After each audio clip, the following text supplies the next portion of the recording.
Hi friends, this is Trinath. మీరు చూస్తున్నారు మాతో ప్రయాణం అండి. మా ఫ్యామిలీ అంతా ఉంది కారులో. ఇవాళ ఏంటంటే మా ప్రయాణం ఎక్కడికంటే చెవులో వినాయకుడు అండి, బిక్కవోలు అండి. అది ఆ బిక్కవోలు దగ్గర అంటే మనకి కాకినాడ పిఠాపురం నుంచి కట్ అయ్యి బిక్కవోలుకి వెళ్తాం అనమాట. అలాగే మీరు రాజమండ్రి నుంచి కానీ ఎక్కడి నుంచి అయినా మనం బిక్కవోలు వెళ్ళొచ్చు. మన కోరికను దేవుడి చెవిలో నేరుగా చెప్పుకుంటే ఆ దేవుడు వింటాడని చెబితే మీరు నమ్ముతారా? అలాంటి ప్రత్యేకమైన వినాయకుడే ఉన్నది బిక్కువోలులో. బిక్కువోలు తూర్పుగోదావరి ప్రాంతంలో బిక్కువోలు ఒక సాధారణ గ్రామంలా కనిపించిన ఈ నేలలో ఎన్నో శతాబ్దాల చరిత్ర దాగి ఉంది. బిక్కువోలు చరిత్రను తెలుసుకోవాలంటే మనం ముందుగా తూర్పు చాళుక్యుల కాలానికి వెళ్ళాలి. అప్పటి బిక్కువోలు ఒక ముఖ్యమైన ఆధ్యాత్మికమైన ప్రాంతంగా ఉండేది. చాళుక్యుల కాలంలో ఆలయాలు కేవలం పూజా స్థలాలు మాత్రమే కాదు, అవి మన కళ, సంస్కృతి, శిల్పకళను కూడా కేంద్రాలుగా ఉండేవి. ఆ శిల్పులు సాధారణ రాళ్లలోనే దేవుళ్ళ రూపాలను సృష్టించారు. ఈరోజు మనం చూస్తున్న పురాతన శిల్పాలు వారి అద్భుతమైన ప్రతిభకు గుర్తులు. కాలం ఎప్పుడూ ఒకేలాగా ఉండదు. రాజ్యాలు మారాయి, మనుషులు మారారు, తరాలు మారాయి, కానీ ఈ క్షేత్రానికి సంబంధించిన దైవ విశ్వాసం మాత్రం కొనసాగుతూనే ఉంది. ఒక దశలో ఈ పురాతన ఆలయం భూమిలోకి కూరుకుపోయిందని స్థానికంగా చెబుతారు.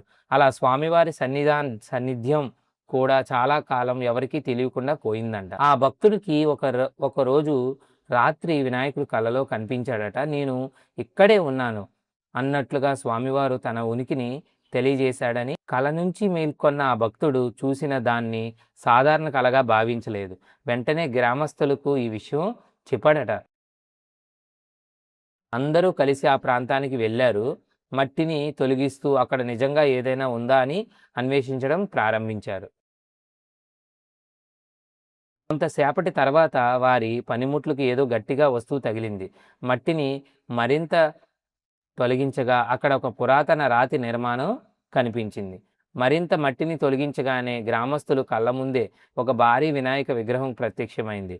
అందరూ భక్తితో స్వామివారిని నమస్కరించారు. బిక్కువోలు వినాయకుడిని భక్తులు స్వయంభూ గణపతిగా విశ్వసిస్తారంటే మానవులు ప్రతిష్ఠించే విగ్రహం కంటే స్వయంగా వెలిసిన దైవ స్వరూపంగా భావిస్తారు. సుమారు 7 అడుగుల ఎత్తులో కనిపించి భారీ వినాయకుడు రూపంలో ఆలయంలోకి వెళ్ళిన ప్రతి భక్తుడు దృష్టిని వెంటనే ఆకర్షిస్తుంది. బిక్కవోలు వినాయకుడు మరో ప్రత్యేకమైన కుడివైపు తిరిగి తొండం. ఈ ప్రత్యేక రూపాన్ని దర్శించడానికి కూడా భక్తులు ఎంతో ఆసక్తి చూపిస్తారు. ఇక్కడ మరో ఆసక్తికరమైన నమ్మకం ఉంది. స్వామివారి విగ్రహం సంవత్సరాలు గడిచే కొద్దీ పెరుగుతుందని భక్తులు విశ్వసిస్తారు. ఇది భక్తి విశ్వాసంగా చెప్పబడే విషయం. చెవులో చెప్పే వినాయకుడుగా అని ఎందుకు పిలుస్తారు? దాని వెనకున్న భక్తి సాంప్రదాయం చాలా ఆసక్తికరంగా ఉంటుంది. భక్తులు తమ మనసులో ఉన్న కోరికను స్వామివారి చెవిలో మెల్లగా చెబుతారు. ఆ మాటను వినాయకుడు వింటాడని, తమ కోరికను నెరవేరుస్తారని భక్తుల నమ్మకం. ఎవరికైనా ఉద్యోగం కావచ్చు, మరొకరి కుటుంబం సంతోషం కావచ్చు, ఇంకొకరికి పిల్లలు భవిష్యత్తు కావచ్చు, తమ కోరిక ఏదైనా స్వామివారి చెవిలో చెబుతారు. తమ కోరిక నెరవాలని కొందరు స్వామివారిని మొక్కుకుంటారు. కోరిక నెరవేరిన తర్వాత తిరిగి వచ్చి తమ మొక్కును చెల్లించుకుంటారు. ఓకే, ఇంకా మనం టెంపుల్ స్టోరీ అయితే చెప్పుకున్నాం కదా. ఇంకా టెంపుల్ ఫెసిలిటీస్ గురించి అవన్నీ కూడా మీకు నేను టెంపుల్ చూపిస్తూ చెప్తాను.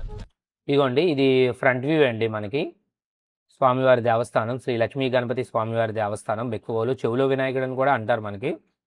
ఇంకేదేమో మనకి టెంపుల్ మెయిన్ వ్యూ అండి. ఇదేమో లెఫ్ట్ వ్యూ అండి.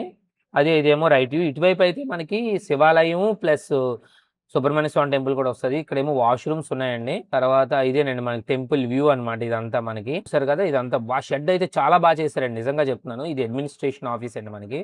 ఇదేమో భోజనశాల అండి. అంటే ఫ్రీ భోజనం ఉంటుందండి. ప్రతిరోజు 11 నుంచి మధ్యాహ్నం 2 వరకు ఫ్రీ భోజనం అయితే ఉంటుంది. చాలా బాగుంటుంది అండి, ఫుడ్ అయితే చాలా బాగుంటుంది. ఇదిగోండి టెంపుల్ టైమింగ్స్ 6 to 1, అలాగే 4 to 8 అండి. చూసుకోండి, 1 to 3 అయితే మధ్యలో టెంపుల్ అయితే ఓపెన్ ఉండదు. ఇదేనండి మనకి టెంపుల్ అనమాట. సింపుల్ గా ఉంటుందండి. అంటే ఇది మామూలు కన్స్ట్రక్షనే, అంత ఆర్కిటెక్చర్ కన్స్ట్రక్షన్ అలాంటిది ఏం కాదు. ఎందుకంటే ఈ వినాయకుడు అనేవారు భూమిలో ఉండడం బట్టి దీన్ని డిజైన్ చేశారనమాట. ఇగోండి ఇదే మనకి ఆలయం అనమాట. మొత్తం ఈ ఆలయం చూసారు కదా, మొత్తం ఇది ఉంటుంది ఆ ఆలయం మొత్తం అనమాట. ఇంకా మనకి టెంపుల్ వ్యూ ఇదంతా కూడా ఇందులో మనకి కవర్ అవుతుంది అనమాట. మీకు నేను చూపించాను కదా, మీకు నేను మొత్తం టెంపుల్ అనమాట. ఇదంతా చూసారో లేదో, మొత్తం టెంపుల్ కూడా మీకు క్లియర్గా కనబడుతుంది. ఇక్కడ ఇక్కడ కూడా మనకి ఫ్రీ ప్రసాదం ఇస్తారు. ప్లస్ అలాగే మనం డొనేషన్ గాని ఏమైనా చేయాలనుకుంటే చేయొచ్చనమాట. సింపుల్‌గా ఉంటదండి టెంపుల్. అంటే ముందున నది కూడా ఉంటది మనకి. చిన్న నది. మేము వెళ్తున్నప్పుడు మంచి వర్షాలైతే పడుతున్నాయి. చాలా బావుంది. షాపింగ్ చేద్దాం అది ఇది అంటే ఏముండదండి ఇక్కడ. జస్ట్ సింపుల్‌గా షాప్ ఉంటది. అది కూడా గుడి టెంపుల్ టైమింగ్స్‌లోనే ఓపెన్ అయ్యి ఉంటది. లేకపోతే లేదు. ఇగోండి ముందున ఇక్కడ ఎటువంటి స్నానాలు గాని ఏమి చేయనివ్వరండి అది. ఓన్లీ ఫర్ వ్యవసాయం గురించే వాడుతున్నారనమాట దాన్ని. చూడండి ఎంత బావుందో. వ్యూ అయితే మాత్రం చాలా ఎక్సలెంట్‌గా ఉంది. ఇగోండి స్థల పురాణం. అంటే నేను ఆల్రెడీ చెప్పినట్టే. కానీ ఇందులో కొద్దిగా డిఫరెంట్‌గా ఉంటది. నేను కొద్దిగా యాడ్ చేసి చేశాననమాట. గూగుల్‌లో సెర్చ్ చేసి అయన్నీ చేసి. కానీ ఏదైతే చెవిలో చెప్తావో అయన్నీ కంపల్సరీగా వినాయకుడి దగ్గర తీరుతాయని అంటారనమాట.